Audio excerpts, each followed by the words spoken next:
नमस्कार, the Arvind Tiwari show में आपका स्वागत है। आज हम बात करेंगे इंदौर के 30 से ज़्यादा वार्डों में कांग्रेस और भाजपा के बीच कड़े मुकाबले पर, भाजपा के साथ ही पुष्यमित्र भार्गव की निजी टीम की सक्रियता पर, बागी उम्मीदवारों के कारण भाजपा की परेशानी पर और कांग्रेस उम्मीदवार संजय शुक्ला के जनता में पूरी तरह घुल मिल जाने पर। इंदौर के 30 से ज़्यादा वार्डों में भारतीय जनता पार्टी और कांग्रेस के बीच कड़ा मुकाबला नजर आ रहा है। जो परिदृश्य 22 जून के बाद स्पष्ट हुआ है, उसके बाद यह स्थिति बन रही है। आज सुबह मेरी भारतीय जनता पार्टी के एक वरिष्ठ नेता से बात हुई जो मैदान में बहुत सक्रिय हैं। उन्होंने भी माना कि यह चुनाव इतना आसान नहीं है। दरअसल इसके पीछे बड़ा कारण यह है कि विधायकों ने मनमाने टिकट बांटे और अभी भी अपने विधानसभा क्षेत्र में चुनाव प्रचार के सारे सूत्र अपने हाथों में केंद्रित रख रहे हैं। वे न तो कार्यकर्ता को तवज्जो दे रहे हैं, न ही पार्टी के दूसरे नेताओं को। इसी कारण कई वार्डों में चुनाव प्रचार गति भी नहीं पकड़ पा रहा है।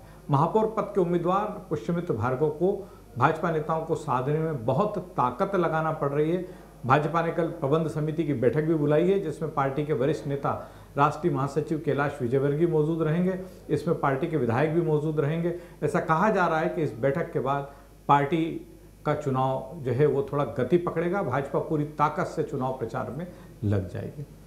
कांग्रेस के कार्यकर्ता बेहद उत्साही हैं और इस चुनाव को 2003 के विधानसभा चुनाव का सेमीफाइनल मान वे पूरी ताकत झोंक रहे हैं। संजय शुक्ला की महापौर के प्रत्याशी के रूप में मौजूदगी भी शहर के पार्षद पद के उम्मीदवारों को मजबूती दे रही है। कांग्रेस में एक काम और ठीक ठाक हो रहा है, वह यह है कि पार्टी के बड़े नेताओं ने अपने आप को 2-3 वार्डों में सीमित कर लिया। दूसरे शब्दों में कहें हम तो जिन नेताओं ने अपने समर्थकों को टिकट दिलाया, वे अब अपने समर्थकों के वार्ड में सीमित हो गए हैं।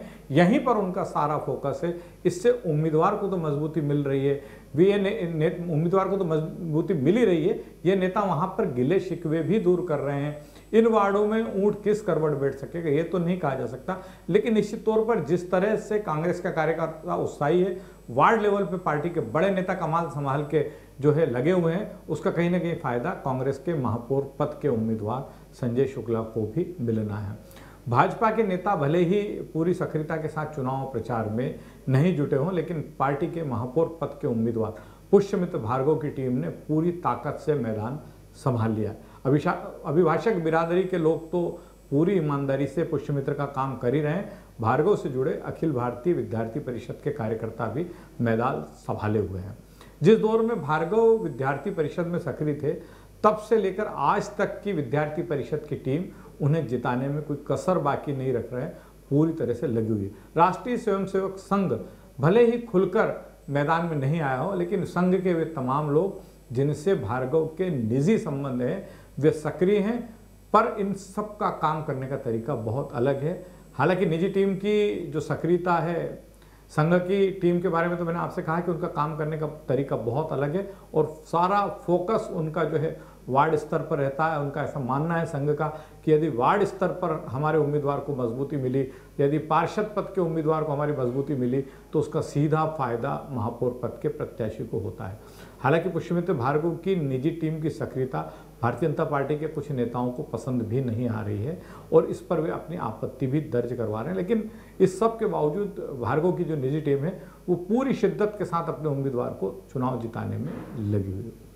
भारतीय जनता पार्टी भले ही ऊपरी तौर पर कह रही हो कि बागियों के मैदान में रहने से उससे कोई नुकसान नहीं होगा, लेकिन जिन वार्डों में बागी अभी भी मैदान में है, उन्हें मनाने में नेताओं को पसीना आ गया। आधा दर्जन से ज़्यादा वार्ड में बागी अभी भी मैदान में है। आज़ाद नगर में शेख असलम नहीं मान रहे हैं। वे अल्पसंख्यक मोर्चे के कुछ ही दिनों पहले नगर अध्यक्ष बने हैं, वहाँ से टिकट चाहते थे। टिकट नहीं मिला तो उन्होंने अपनी पत्नी को निर्दलीय मैदान में उतार दिया। उनका मुकाबला अपने छोटे भाई शेख हलीम की पत्नी फौजिया शेख हलीम से हो रहा है। वार्ड 54 में जो है मंजू गोयल के पति राकेश गोयल को मानने को तैयार नहीं है। उन्होंने वार्ड 54 में पार्टी के उम्मीदवार की हालत खराब कर रखी है। चूँकि मंजू गोयल पूर्व पार्षद हैं, उनके पति इस क्षेत्र में सक्रिय रहे, तो उन्हें फ़ायदा मिल रहा है, पहचान का अभाव नहीं है। दूसरी ओर भारतीय जनता पार्टी ने जिस उम्मीदवार को मैदान में लाए हैं, महेश बासवाल, उनके साथ पहचान का अभाव है। हालांकि वहाँ उनके साथ प्रदीप नायर के नेतृत्व में पूरी टीम जुट गई है, लेकिन अभी भी उन्हें वहाँ पर संघर्ष करना पड़ रहा। वार्ड 10 में मांगीलाल रेडवाल तमाम समझाइश के बाद भी न तो नामांकन वापस लेने को तैयार हुए और अभी भी पीछे हटने को तैयार नहीं है। वहाँ पर उनकी मौजूदगी जो है वो कमल वाघेला भारतीय जनता पार्टी के जो वरिष्ठ नेता हैं, पहले नगर महामंत्री रह चुके हैं और संघ के भी बड़े निष्ठावान हैं, उनके लिए तकलीफदायक साबित हो सकती है। वार्ड 21 में पूर्व पार्षद वंदना यादव के पति कमल यादव मानने को तैयार नहीं है। उन्हें बहुत समझाया गया, कल रात को भी गौरव रणदीवे ने उनसे लंबी बात की, लेकिन वे मानने को तैयार नहीं है। सूरज केरो पार्टी के वरिष्ठ नेता हैं, 2 बार पार्षद रहे, उनकी पत्नी भी पार्षद रही है और अनुसूचित जाति मोर्चा के राष्ट्रीय पदाधिकारी हैं।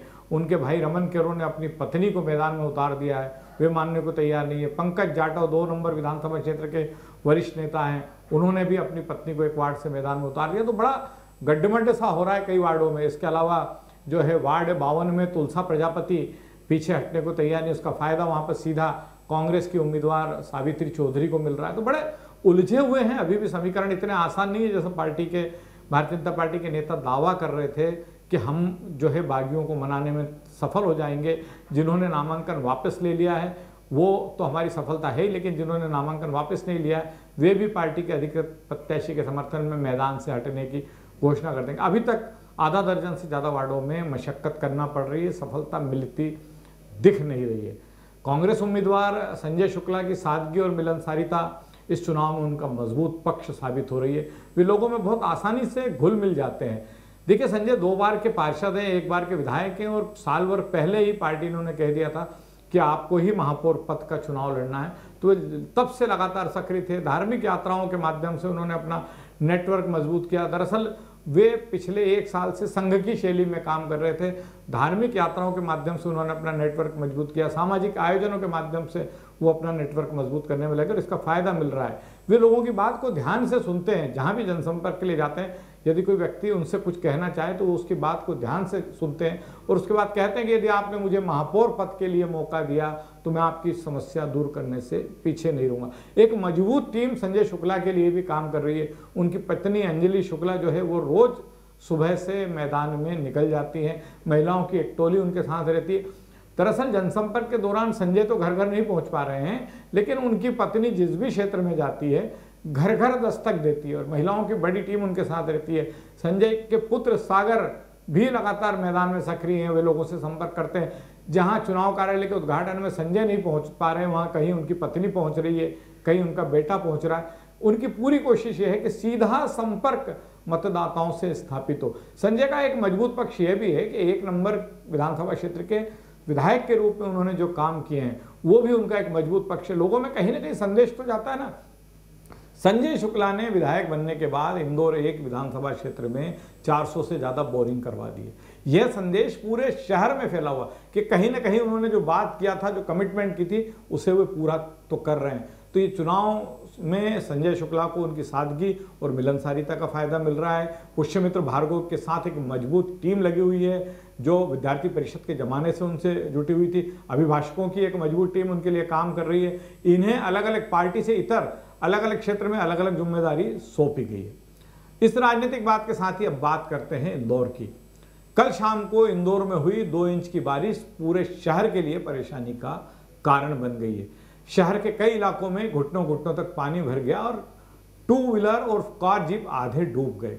शहर में इतना जल जमाव हुआ कि ट्रैफिक रेंगते रेंगते चला और कई जगह भारी जाम हुआ। कई निचली बस्तियों में हालात बहुत ही खराब थे और जनता ने जैसे तैसे करके रात गुजारी। यानी 2 इंच पानी गिरा और स्मार्ट सिटी की ओर कदम आगे बढ़ा रहा इंदौर बदहाल हो गया। नाला टेपिंग इंदौर शहर में कितने घटिया तरीके से हुई है और बिना तकनीकी विशेषज्ञता से की गई है, इसका नमूना भी हमें कई जगह देखने को मिला। नाले सूखे पड़े हुए हैं और जो पानी है वो सड़कों पर बह रहा है। नाला टेपिंग का जो काम इंदौर में हुआ था उस पर हमेशा सवाल उठते रहे हैं। पिछली बारिश में भी नाला टेपिंग के दुष्परिणाम देखने को मिले थे। बहुत जल्दबाजी में किया गया काम प्रतीत हुआ था और अभी भी जब 2 इंच बारिश की शुरुआत है और 2 इंच पानी इंदौर शहर में गिरा है, हमें नाला टेपिंग के दुष्परिणाम दिखने लगे हैं।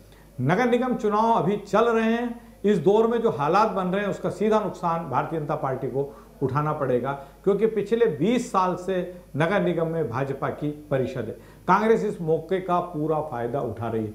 कल शाम से भारी वर्षा के बाद से ही सोशल मीडिया पर कांग्रेस के नेता बहुत सक्रिय रहे।